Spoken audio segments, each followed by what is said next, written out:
Hi, Dana Baker from Parenting in Real Life. And today I wanted to talk to you about your teens. And with back to school coming and with them being home all summer with you, I've gotten a few questions about what are some ways that I can grow my connection or have an easier time with my teen. And I think the first thing I'd say is meet them where they are. So don't assume they are something or don't expect them to be a certain way.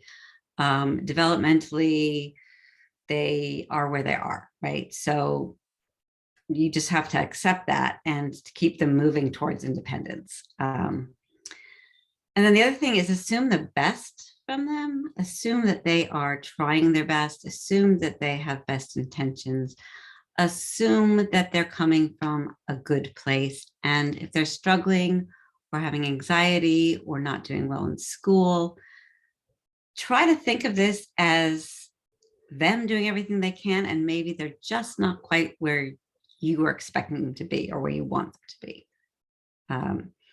Another thing would be to offer them some independence, ask for some permission. So before you enter their room, knock on their door.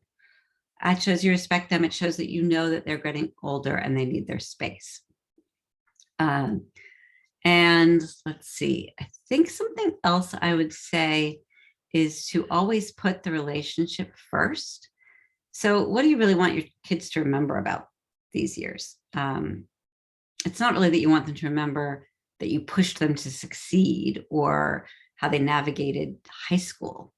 I think it's more about being actively engaged with your teen and having that connection, right? So put the connection first. Occasionally let things go. If there's a wet towel on the floor, if they didn't make their bed, let it go. Maybe close the door so you don't see it and it doesn't bother you anymore. And along those lines, I would say pushing some of that independence is really good. So don't expect that all of a sudden they're in high school and they're going to handle everything on their own if you've been handling a lot of things for them. So making their doctor's appointments, talking to their teachers, right? At this point, you should start giving some of that to them. Things like being in charge of their own homework. So instead of saying, you have math tonight, when are you doing that? Just sort of say, hey, what are your plans for studying for math?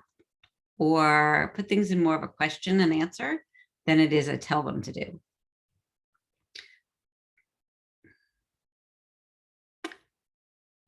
What else do I mean by that? I guess I'm trying to say that help them become self-reliant. So give them both the responsibility and the accountability, but also the room to grow and make those mistakes that they will make. We all do, because that is where that resilience will come from. It's by letting them stumble, by letting them make mistakes. You're still there to catch them and have a safety net under them, but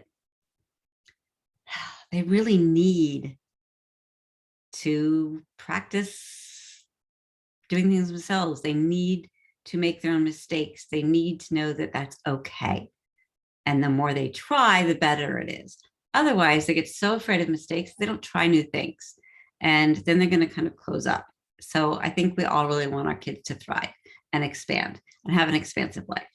So make room for them, make room for their emotions, make room for their mistakes. And, model when you make mistakes. How do you get back from that? Do you beat yourself up over it? Or do you give yourself some grace? Because even if they're not listening to you, they are always watching you. So try to remember those things. And I think you're going to do just fine. Teens want that connection as much as you do. You just need to give them a little space to find that. All right. I hope this helps. Drop me a note if you have any questions or comments or things that work for you. Talk to you soon. Bye.